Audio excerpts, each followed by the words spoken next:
Another question, Scala versus PySpark. Which one is good, considering Scala is dying slowly? If you had to do a small content on it, then which one would you prefer? Thoughts, please. If you would have asked me this like a year ago, I would definitely have said Scala. Nowadays, I'm all for PySpark. So like the steps that they took within Spark to make it more Python friendly are huge, are huge. Also, what we have had are like we had some, or I made some experience with like pre-processing of data, and pre-processing of data with Scala can be horrible, absolutely horrible, because it's not that easy, that nice to handle like you can do with Python. You can have a lot more libraries you can build in with Python and so on. So Python is really the better choice. That's why I would, if I would learn it all over again, I started with Scala because I came from Java, and I'm not a good Python developer. Like, I'm a beginner myself.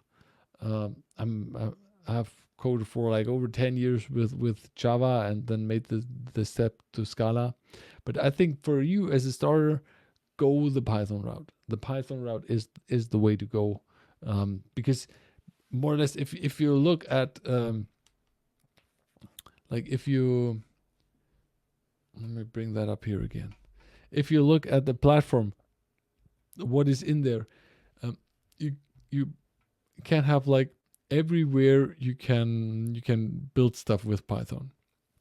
So like APIs, if you're on a cloud platform, and you're most likely the back end of your API will be written in Python, like I did in the AWS course.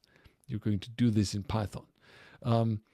Buffers, you don't need to code. Processing frameworks, most likely this is something, either this is, if you're writing, if somebody writes something machine learning stuff, they're going to use Python for it, so it's Python.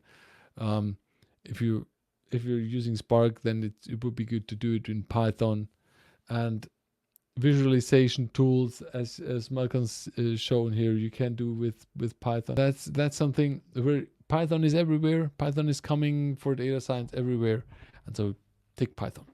Do go the Python route. That's the way to go. Forget about Scala.